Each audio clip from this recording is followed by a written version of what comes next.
नमस्कार विद्यार्थी मित्रांनो, परत एकदा आपले सर्वांचे खूप खूप स्वागत आहे। आज आपण बघणार आहोत प्रोबॅबिलिटी यातला शेवटचा पार्ट म्हणजे प्रॅक्टिस सेट 5.4। प्रॅक्टिस सेट 5.4 मध्ये आपल्याला ज्या बेसिक कन्सेप्ट्स आहेत ती म्हणजे बघायची आहे प्रोबॅबिलिटी ऑफ एन इव्हेंट। इव्हेंटची प्रोबॅबिलिटी आपल्याला शिकायची। इव्हेंट म्हणजे शिकलोय आपण आता त्या इव्हेंटची आता या ठिकाणी आपल्याला प्रोबॅबिलिटी बघायची। प्रोबॅबिलिटी म्हणजे शक्यता। आपल्या ज्या धड्याचं नाव आहे ती प्रोबॅबिलिटीज आहे। आतापर्यंत आपण व्हेरियस टाइप नुसार कंडिशन्स कशा असतात हे आपण व्हेरीफाय केला, चेक केला, बरोबर आहे। इव्हेंट्स असतील किंवा आउटकम असेल, रिझल्ट असेल किंवा टाइप्स ऑफ इव्हेंट्स असतील, बरीच सारी माहिती आपण बघितलेली आहे। परंतु मेन पार्ट जो आहे आपल्या या चॅप्टरचा तो पार्ट आहे हा प्रोबॅबिलिटी। पण हा डिपेंड आहे इव्हेंटवर। प्रोबॅबिलिटी कुणाची काढू शकाल तुम्ही? इव्हेंटची काढू शकता। इव्हेंट म्हणजेच काय असतं? आउटकम असतो। जे फेवरेबल इव्हेंट्स असतात त्याच्याशी आपण म्हणतो, फेवरेबल जे रिझल्ट असणार आहे, आउटकम्स असणार आहे त्याला म्हणतो आपण इव्हेंट। म्हणजे जे कंडिशन्स आहेत त्या कंडिशन्स नुसार त्याची पॉसिबिलिटी काय आहे हे चेक करण्याचं काम म्हणजेच प्रोबॅबिलिटी असणार आहे। ठीक आहे, तर एक्झाम्पलच्या फॉर्म मध्ये आपण बघूयात। बघा, in mathematical language when possibility of an expected event is expressed in number, it is called probability। शक्यता आहे। फॉर एक्झाम्पल तुम्ही आता बघत असाल की बऱ्याच वेळेस जर गावाकडे असाल तर तुम्हाला लक्षात येत असेल की असं म्हटलं जातं की जर समजा वातावरण थोडं बिघडलेलं असेल, शेताकडे असेल, शेताचा जर विचार केला तर बरेच सारे लोक जर आजकाल बघायला गेलात तर सरळच म्हणतात ढगाळ वातावरण असेल, पावसाचं वातावरण असेल, ढग आलेले असतील आकाशामध्ये तर म्हणतात सरळ साहजिकच आहे, काय म्हणतात तर म्हणतात की आज किती टक्के पावसाची शक्यता आहे, पर्सेंटेज मध्ये विचारतात, बरोबर आहे। हे पर्सेंटेज जे सांगतोय आपण त्याला म्हणायचे प्रोबॅबिलिटी, त्यालाच म्हणायचे शक्यता, बरोबर आहे। प्रोबॅबिलिटी आपण पर्सेंटेजच्या फॉर्म मध्ये सांगू शकता किंवा ज्या नंबर मध्ये एक्सप्रेस करतो त्या एक्सप्रेस म्हणजे पॉसिबिलिटी जी सांगतोय आपण एक्सप्रेस करतोय नंबरच्या फॉर्म मध्ये त्याला म्हणायचं आहे आपल्याला प्रोबॅबिलिटी, शक्यता असं म्हणतो किंवा संभाव्यता असं पण म्हणत असतो। For an random experiment if sample space is S, एखादा काय करतोय आपण रॅन्डम एक्सपेरिमेंट करतोय, कोणता आहे?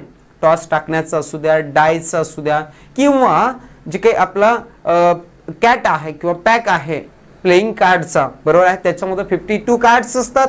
त्या कार्ड्स मधला रॅन्डमली एखादं कार्ड तुम्ही काय करताय, तुम्ही घेण्याचा प्रयत्न करताय। असा कुठलाही एक्सपेरिमेंट करत असाल तर त्याच्यासाठी आपण सॅम्पल एस म्हणतो। And A is unexpected events, A म्हणजे त्याच्यासाठी सांगितलेली कंडिशन्स असणार आहे, त्या कंडिशन्स नुसार येणारा जो काही सॅम्पल काय असणारा पॉइंट्स येणार आहेत त्याला आपण कंडिशन ए म्हणतोय, इव्हेंट ए म्हणत असतो। Then probability of A is P of A, म्हणजे ए या इव्हेंटची प्रोबॅबिलिटी आपण इंडिकेट करतोय, सांगतोय पी ऑफ ए म्हणजेच प्रोबॅबिलिटी ऑफ ए या पद्धतीने आपण दाखवत असतो किंवा सांगत असतो। ठीक आहे, it is given by the following formula. हे प्रोबॅबिलिटी सांगतोय इव्हेंटची, ते या फॉर्म्युलानुसार काढता येतं। P of A is equal to number of sample points in the event A upon number of sample points in a sample space. Event A मध्ये असलेले जे काही पॉइंट्स आहेत त्या पॉइंट्सला आपण डिवाइड करतोय सॅम्पल स्पेस मध्ये असलेल्या पॉइंट्सनं, म्हणजेच P of A is equal to आपला फॉर्म्युला तयार होतोय एन ऑफ ए अपॉन काय असणार आहे एन ऑफ एस। हे सगळेच तुम्हाला ओळखीचे आहेत। म्हणजे एन ऑफ ए म्हणजे काय असतं माहिती आहे? मागचा जो काही आपला प्रॅक्टिस सेट झालेला आहे 5.3 त्याच्यामध्ये आपण एन ऑफ ए काढलेला आहे, एन ऑफ एस पण आपण काढलेला आहे, अगदी आपण पाठीमागच्या 2 प्रॅक्टिस सेट मध्ये आपण बघितलेला भाग आहे। ठीक आहे, नेक्स्ट मग आता आपल्याला डायरेक्ट एक्झाम्पल कडे जाता येतं। एक्झाम्पल तुम्हाला इथं समोर दिसतंय, if a die is a throw, म्हणजे तुम्हाला काय केलेलं आहे, एक डाय थ्रो केलेला आहे। Then find the probability of getting a composite number on the upper face. आता या ठिकाणी पहिल्यांदा एस आणि एन ऑफ एस काढलं पाहिजे, सॅम्पल स्पेस आणि सॅम्पल पॉइंट काढले पाहिजेत आपल्याला। म्हणून if a die is throw, बरोबर आहे, a die is thrown, therefore sample space is equal to sample space S is equal to असणार आहे काय काय असू शकतं बरं. एक डाय जर तुम्ही टाकत असाल तर आता माहिती आहे आपल्याला 1 2 3 4 5 आणि 6 या प्रकारचा सॅम्पल स्पेस असणार आहे. एन ऑफ एस सांगता येईल मग आता तुम्हाला किती असणार आहे हा 6 असणार आहे बरोबर आहे. एन ऑफ एस काढल्यानंतर आता आपण इव्हेंट ए चा विचार करूयात. एक कंडिशन दिलेली आहे त्या कंडिशन नुसार आपल्याला इव्हेंट ए म्हणावं लागेल. इव्हेंट ए मध्ये सांगितलेलं स्टेटमेंट आहे getting a composite number on the upper face. इथं सांगावं लागेल तुम्हाला getting a composite number on the upper face. वरचा जो फेस आहे या फेस वर तुम्हाला काय पाहिजे कंपोजिट नंबर्स पाहिजे. Therefore A is equal to तुम्हाला सांगता येतं कंपोजिट नंबर्स फाइंड करा. यातले तुम्हाला माहिती आहे 1 हा प्राइम नंबर पण नाही आणि कंपोजिट नंबर पण नाही. 2 हा प्राइम नंबर आहे म्हणजे कंपोजिट नंबर असेल का नाही. कंपोजिट नंबर म्हणजे ज्या नंबर्सला डिवाइड करता येतं. म्हणजे जे नंबर्स प्राइम नंबर आहे त्या प्राइम नंबरच्या अपोजिट नंबर्स कुठले असणार आहेत कंपोजिट नंबर्स.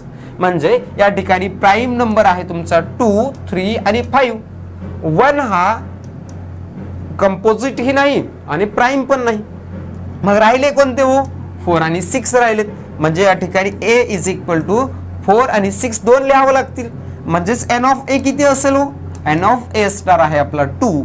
आणि आता आपल्याला काढायचं आहे probability P of A is equal to formula आपला काय असणार N of A upon N of S. म्हणजेच एन ऑफ ए ची व्हॅल्यू काढली आपण आणि एन ऑफ एस ची पण काढलेली आहे. ठेवा मग या दोघांच्या व्हॅल्यूज आपण इक्वल टू च्या खाली इक्वल टू लिहायचं आहे. एन ऑफ ए ची व्हॅल्यू 2 आहे आणि अपॉन एन ऑफ एस ची व्हॅल्यू 6 म्हणजेच 1/3 हे आलेलं आहे तुमचं पी ऑफ ए. आणि या ठिकाणी प्रोबॅबिलिटी काढायची होती तुम्हाला आणि ती प्रोबॅबिलिटी आपण काढलेली आहे अशा पद्धतीने. ठीक आहे हा झालेला आहे पार्ट तुमचा प्रोबॅबिलिटीचा. हे विथ एक्झाम्पल आपण समजून घेतलेला आहे. लक्षात येतं तुम्हाला. आता अशा प्रकारचा पार्ट जो आहे प्रॅक्टिस सेटच्या अनुषंगानं प्रॅक्टिस सेट 5.4 मधले काही क्वेश्चन्स आपण या ठिकाणी सोडवण्याचा प्रयत्न करणार आहोत. बघा प्रॅक्टिस सेट 5.4 मध्ये तुम्हाला क्वेश्चन नंबर फर्स्ट दिसतोय. If 2 coins are tossed 2 coin toss करायचे म्हटलेलं आहे. Find the probability of the following events. खाली काही इव्हेंट्स दिलेले आहेत. फर्स्ट इव्हेंट तुम्हाला दिसतोय गेटिंग ऍटलिस्ट आलं बघा इथं आता ऍटलिस्ट 1 हेड बरोबर आहे. मग ऍटलिस्ट 1 हेड येण्याची पॉसिबिलिटी तुम्हाला काढायचं आहे. काही का असं ना पॉसिबिलिटी कशाची का काढायची असं ना आपल्याला प्रोबॅबिलिटी जरी कशाची काढायची असेल तर दिलेली तुम्हाला जी कंडिशन आहे पहिल्यांदा सॅम्पल स्पेस काढला पाहिजे. म्हणून if 2 coins are tossed then sample space is equal to आपला सॅम्पल स्पेस असणार आहे. आता sample space is equal to आपल्याकडे काय असणार आहे sample space S is equal to असणार आहे. सॅम्पल स्पेस काय सांगू शकाल बरं तुम्ही आता 2 कॉइन टॉस केल्यानंतर आपल्याकडे प्रोबॅबिलिटी येते किंवा सॅम्पल स्पेस येतो एच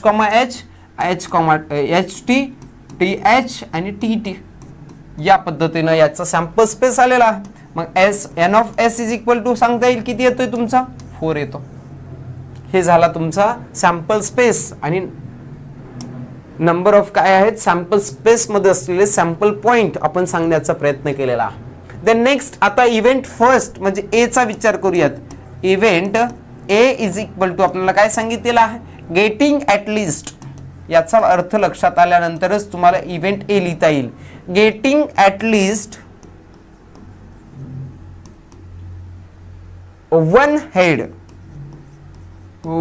हेड तुम्हाला काय करायचं आहे दिलं असेल तर त्याचा तुम्हाला इव्हेंट मधले सॅम्पल स्पेस काय लिहिता येतात. बघा ऍटलिस्ट म्हणजे काय मिनिमम 1 हेड पाहिजे. मॅक्झिमम कितीही चालतील आपल्याला. मग इथं ऍटलिस्ट 1 म्हणजे इथं मॅक्झिमम 2 आहे. चालतील का बरं चालतीलच की. इथं एच टी आहे एच टी पण चालेलच. टी एच चालेल का टी एच पण चालेलच. पण टी टी मध्ये एकही हेड नाही म्हणजे ऍटलिस्ट 1 तर पाहिजे. म्हणजे कमीत कमी 1 पाहिजे तुम्हाला. विचार आहे का मग टी मध्ये? नाही. म्हणजेच तुमचे या ठिकाणी सॅम्पल स्पेस म्हणजे सॅम्पल पॉइंट संपलेले आहेत, म्हणून एन ऑफ ए ची व्हॅल्यू असेल तुमची किती? 3. आता लागलीच तुम्ही प्रोबॅबिलिटी ऑफ ए ची प्रोबॅबिलिटी काढा. जो इव्हेंट ए आहे त्याची प्रोबॅबिलिटी असेल P of A is equal to formula आपला एन ऑफ ए अपॉन काय असेल? एन ऑफ एस असणार आहे. ठेवा याच्यामध्ये व्हॅल्यूज. एन ऑफ ए ची 3 काढली आपण व्हॅल्यू, एन ऑफ एस ची 4 आहे. हे डिवाइड नाही होत, म्हणजेच as it is P of A ची पॉसिबिलिटी अशी आहे की 3/4. हे झालं आपलं आन्सर फर्स्ट क्वेश्चनचं. सेकंड आहे तुमचा गेटिंग नो हेड. हेडच नको आहे, बरोबर आहे. अशा प्रकारची तुम्हाला काढायची आहे काय? पॉसिबिलिटी, प्रोबॅबिलिटी काढायची आहे, बरोबर आहे. मग इथं सांगू शकता इव्हेंट तुमचा कोणता आहे? इव्हेंट आपण बी म्हणूयात, त्याला कन्सिडर करूयात. मग event B is equal to condition काय आहे? Getting no head.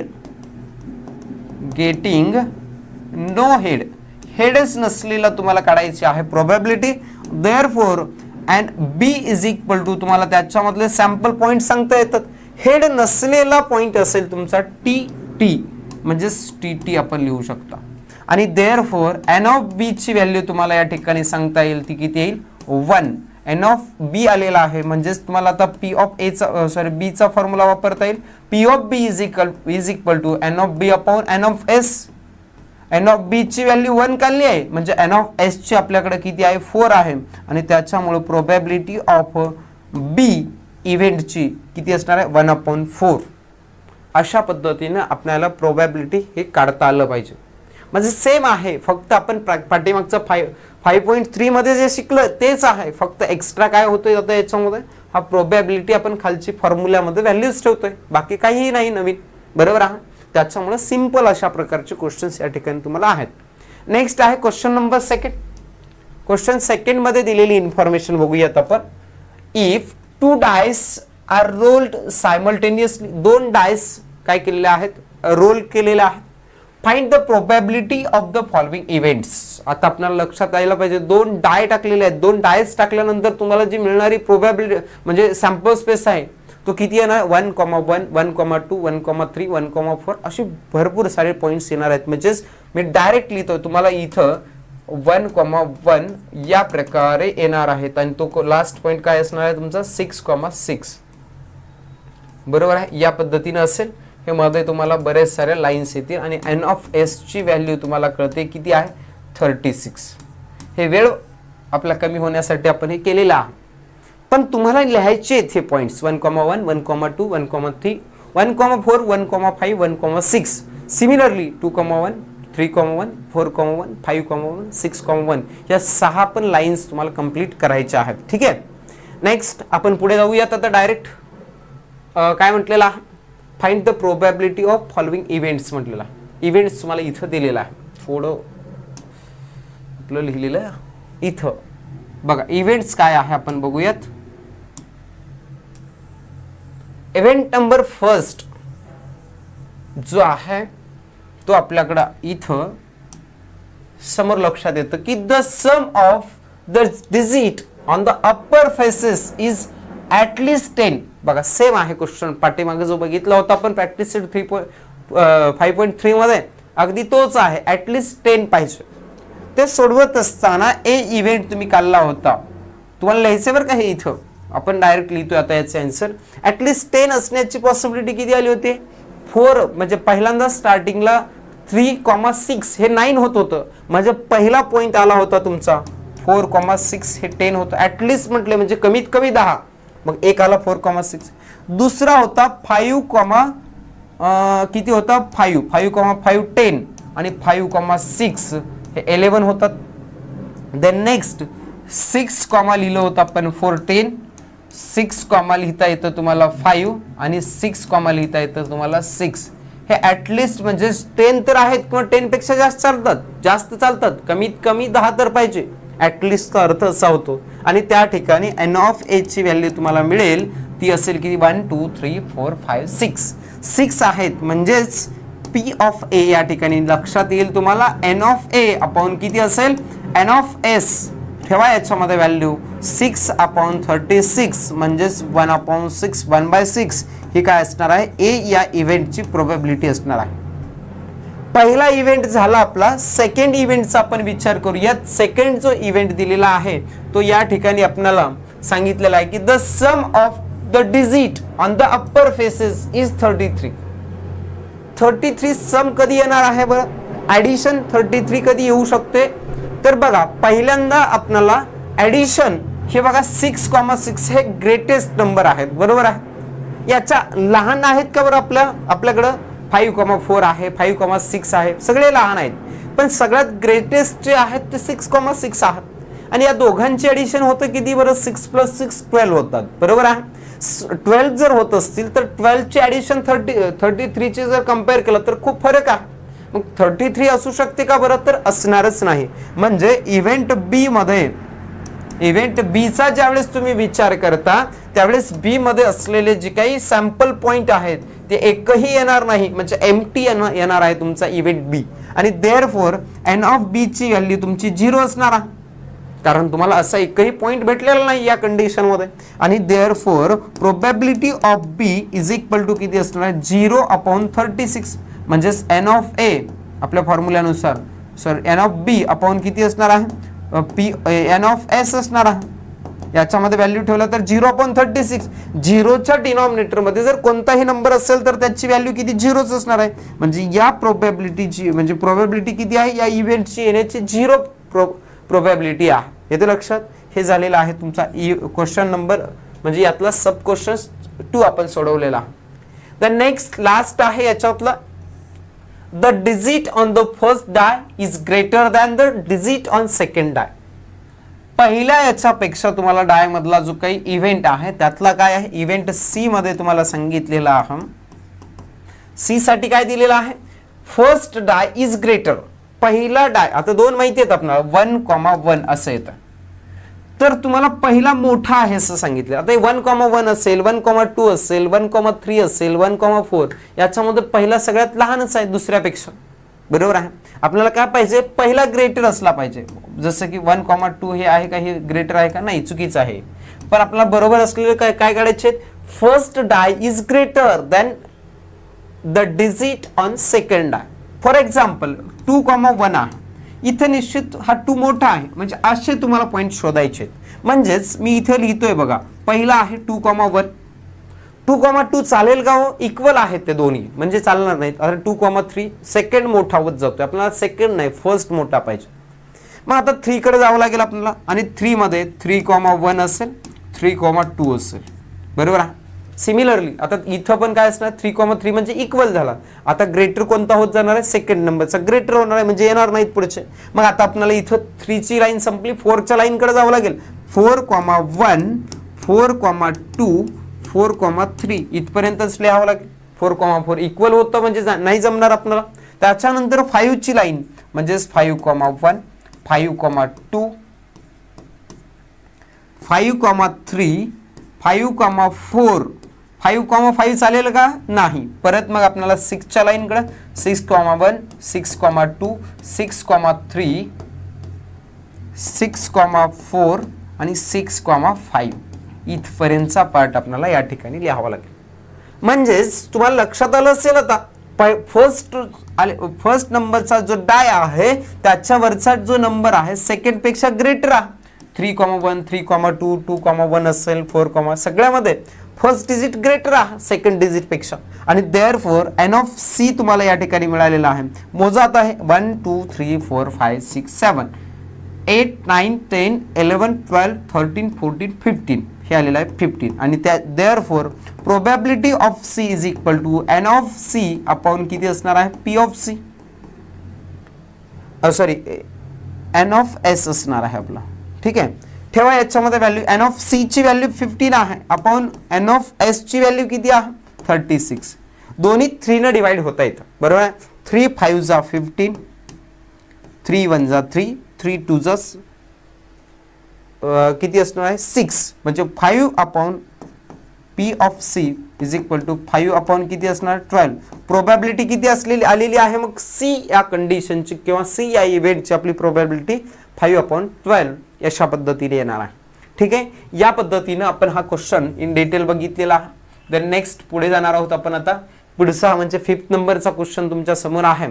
या 5th नंबरच्या क्वेश्चन मध्ये देखील तुम्हाला अ card is drawn at random from a pack of well shuffled 52 playing cards 52 playing cards पैकी तुम्हाला काय केलेला आहे, वेल शफल्ड केलेला तो काही पॅक आहे, त्या पॅक पासून एक कार्ड थ्रो केलेला आहे, काढलेला आहे. Find the probability of that the card drawn is and Ekka. पहिला एक्का असेल तर त्याची म्हणजे प्रोबॅबिलिटी काढायची आहे. देन सेकंड आहे अ शेड जर असलेला जो काही तुमचा प्लेइंग कार्ड आहे अशा प्रकारचं कार्ड काढल्यानंतर त्याची प्रोबॅबिलिटी काढायची आहे. सिमिलरली 52 कार्ड्स असल्यामुळं एन ऑफ एस आपला असणार आहे किती, 52च असणार आहे. इव्हेंट ए असेल तुमचा, काय असणार आहे इव्हेंट ए म्हणजे, इव्हेंट ए मध्ये तुम्हाला सांगितलेलं आहे एन एक, बरोबर आहे. एन एक असण्यासाठी काय असणार आहे, एन एक असण्याची असलेला जो काही तुमच्याकडे आहेत कार्ड्स जे आहेत, टोटल कार्ड्स किती आहेत, किती टाइपचे आहेत, 4 सेटचे तुमच्याकडे कार्ड्स आहेत. 4 सेट्स कोणते येतात तुमचे, तर हर्ड्स रेड 2 येतात आणि 2 कोणते येतात तुमचे, ब्लॅक येतात, बरोबर आहे. असे टोटल 4 काय येतात तुमचे, 4 टाइपचे तुमचे येणार आहेत कार्ड्स येणार आहेत, प्लेइंग कार्ड्स. त्यापैकी तुम्हाला जो आहे पहिला पार्ट याच्यामध्ये एक्का किती असणार आहे त्याची पॉसिबिलिटी काढायची आहे. मग आता 4 पार्ट्स मध्ये आपल्याला प्रत्येकामध्ये एक एक्का असणार आहे आणि देअरफॉर आपल्याला लिहिता येतं इथे येणारा जो आपल्याकडे कार्ड्स आहे ते कोणकोणत्या प्रकारचे असतात, तर हे 4 कार्ड्स येणार आहेत. कोणते, एक्का 4. एन ऑफ ए ची 2 रेड असणार आहेत आणि 2 कोणते असणार आहेत तुमचे, ब्लॅक. म्हणजे एन ऑफ ए ची म्हणजे किती येणार आहे, नंबर्स किती येणार आहे, 4 येणार आहे. आणि देअरफॉर याची प्रोबॅबिलिटी काढता येईल तुम्हाला. Probability of A is equal to N of A upon काय असणार आहे, एन ऑफ एस असणार आहे. ठेवा याच्यामध्ये व्हॅल्यूज. मग आता या ठिकाणी एन ऑफ ए ची व्हॅल्यू 4 आहे अपॉन एन ऑफ एस किती असेल तुमचा, 52 आहे, वरती घेतलाय आपण, आपल्याला काढलेला आहे. आणि therefore probability of A is equal to A ची प्रोबॅबिलिटी 4 ने डिवाइड होईल. 4 1 जा 4, 4 1 जा 4, 4 3 जा 12, 1/13 ही एक्का असण्याची प्रोबॅबिलिटी आपल्याला सांगता येईल. हा झालेला आहे तुमचा क्वेश्चन नंबर फर्स्ट. सेकंड आहे स्पेड असण्याचा पॉसिबिलिटी आपल्याला काढायचा आहे, बरोबर आहे. जो तुम्ही काढलेला जो काही प्लेइंग कार्ड आहे ते इव्हेंट बी मध्ये सांगितलेला आहे तुम्हाला. काय, event be playing card is a स्पेड. स्पेड म्हणजे तुमचा ब्लॅक कलरचं काय असणार, प्लेइंग कार्ड असणार आहे. आणि therefore B is equal to याची पॉसिबिलिटी काय असणार, एन ऑफ बी आपण काढूया डायरेक्ट. स्पेड असलेले काय, टोटल नंबर ऑफ 13 स्पेड कार्ड असतात, बरोबर आहे. 4 सेट मधले एव्हरी सेटचा जो काही कार्डचा काउंट असणार आहे तो 13 असणार आहे. Therefore N of B is equal to आपलं 13 आलेला आहे. आणि देअरफॉर डायरेक्ट तुम्हाला लिहिता येतं probability of B event is equal to N of A upon काय, sorry N of B upon काय असणार आहे, एन ऑफ एस असेल. ठेवा याच्यामध्ये परत व्हॅल्यू आहे 13 अपॉन 52, 13 वजा 13 4 जा किती असणार, 1/4 हे येईल तुमचं पी ऑफ बी ची प्रोबॅबिलिटी असेल. आणि या ठिकाणी आपण दोघांच्या देखील प्रोबॅबिलिटी काढण्याचा या ठिकाणी प्रयत्न केलेला आहे. ठीक आहे, अशा पद्धतीनं तुमचा जो काही प्रॅक्टिस सेट होता 5.4 हे आपण इन डिटेल बघण्याचा प्रयत्न केला आहे. त्यातला प्रत्येक क्वेश्चन्स आपण व्यवस्थित समजून घेतलेला आहे आणि सोडवलेला आहे.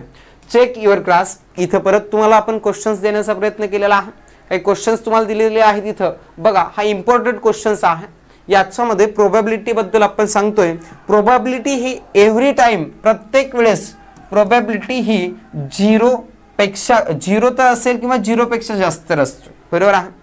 ही प्रोबॅबिलिटी ऑफ ए या इव्हेंटची प्रोबॅबिलिटी 0 पेक्षा जास्त असणार आहे किंवा 0 पण असू शकते. 0 आली होती बघा एका एक्झाम्पल मध्ये, बरोबर.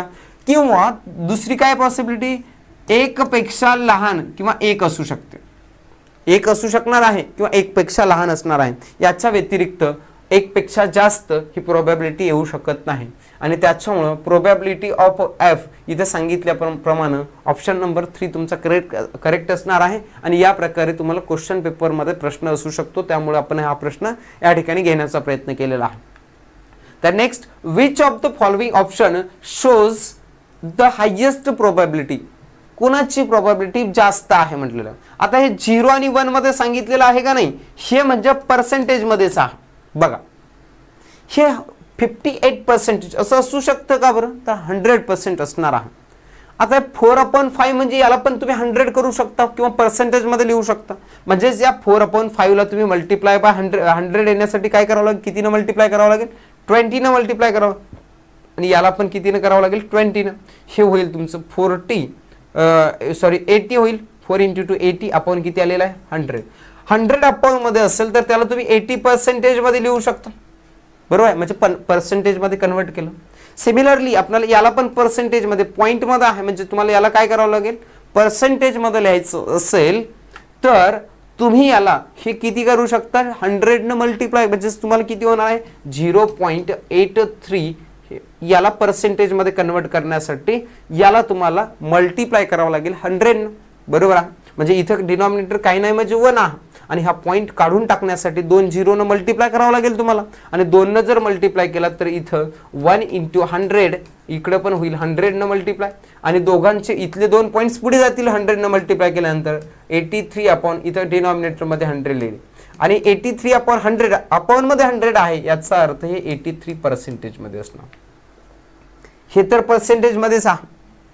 याला पर्सेंटेज मध्ये कन्वर्ट करण्यासाठी याला मल्टिप्लाय करावं लागेल 50 न.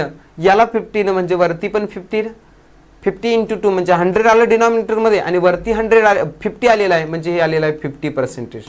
तुम्हाला क्वेश्चन विचारलेलं काय? हायेस्ट प्रोबॅबिलिटी कोणते आहे? कोणते आता सांगू शकता? हे 80%, 58%, 50%, 83%. बरोबर आहे. अशा पद्धतीने तुम्हाला सोडवता यायला पाहिजे, म्हणून इथं ऑप्शन पण तुमचा करेक्ट कोणता दिलेला आहे? 0.83%. द नेक्स्ट क्वेश्चन आहे तुम्हाला MCQ टाइपच, वेगळ्या प्रकारचा. Book shelf content 40 pages 40 books marked with number 1 to 40.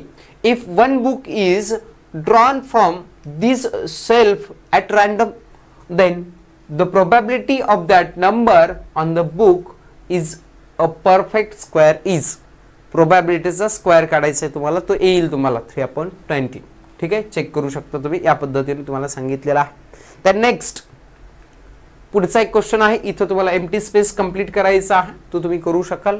या फॉर्म्युल्यानुसार आपला जो फॉर्म्युला आहे P ऑफ प्रोबॅबिलिटीचा, त्या फॉर्म्युल्याचा यूज करून सोडवू शकता. सिंपल आहे. दुसरा एक क्वेश्चन आहे, हा पण तुम्ही सॉल्व्ह करू शकता. सोडवा हे सगळे प्रश्न, सोडवणं हे महत्त्वाचं आहे. अशा प्रकारचे क्वेश्चन्स तुम्हाला या ठिकाणी आपण देण्याचा प्रयत्न केलेला आहे. बघा इथं स्टेट वेदर फॉल्स और ट्रू और फॉल्स हे तुम्हाला काय करायचं या ठिकाणी चेक करायचं आहे. इथं तुम्हाला एक्झाम्पल सांगितलेला आणि हेच आपण आत्ता बघितलेलं. इथं प्रोबॅबिलिटी 0 असू शकते का नाही हे असं विचारलेलं आहे, चेक करू शकता तुम्ही. Then previously asked board questions या ठिकाणी दिलेले आहेत तुम्हाला. या टॉपिकवर कशा प्रकारचे क्वेश्चन्स विचारलेले आहेत. If 2 coins are tossed then find the probability of the event no head turns up. बरोबर आहे. अशा प्रकारचं 2 मार्क्ससाठी जुलै 2017 आणि तोच रिपीट झालेला आहे 2023 मध्ये, प्रिव्हियस इयर मध्ये. आणि याची तुम्हाला काढायचं आहे. आपण क्वेश्चन बघितलेला आहे पाठीमागच्या याच्यामध्ये. नो हेड असेल तर आपल्याला काय काढता येतं? प्रोबॅबिलिटी शिकलोय आपण, सेम क्वेश्चन बघितलेला आहे. देन इफ इथं दुसरा एक क्वेश्चन आहे 2 मार्क्ससाठी, मार्च 2020 मध्ये विचारलेला. What is the probability that the number formed is odd number. Condition सांगितले की ऑड नंबर असेल तर 2 डिजिट नंबर जो तयार झालेला आहे यापासून त्याची तुम्हाला प्रोबॅबिलिटी काढायची आहे. ठीक आहे, या पद्धतीने सांगितलेलं आहे. देन नेक्स्ट पुढचा क्वेश्चन आहे कार्डशी संबंधित हा क्वेश्चन आहे तुम्हाला आणि हा तुम्हाला दिलेला आहे. हा देखील तुमचा प्रिव्हियसली आस्क्ड क्वेश्चन आहे. जुलै 2019 मध्ये हा 3 मार्क्ससाठी विचारलेला क्वेश्चन आहे. नो व्हाईट म्हणजे बॅग मध्ये कंटेन असलेले जे काय आहेत तुम्हाला कार्ड्स दिले, बॉल्स दिलेले आहेत. 3 बॉल्स ब्लॅक आहेत, 3 बॉल ग्रीन, 3 बॉल व्हाईट आणि 3 बॉल रेड दिलेले आहेत. आणि तुम्हाला कंडिशन्स दिलेले आहेत. पहिल्यांदा व्हाईट बॉल त्याच्यामधून काढण्याची पॉसिबिलिटी काढायची आहे. आणि जर व्हाईट बॉल नसेल तर अदर जो काही बॉल निघणार आहे, व्हाईट बॉल नसण्याची एक काय काढायची तुम्हाला प्रोबॅबिलिटी. अशा प्रकारचा 3 मार्क्ससाठीचा क्वेश्चन्स जुलै 2020 मध्ये तुम्हाला विचारलेला आहे.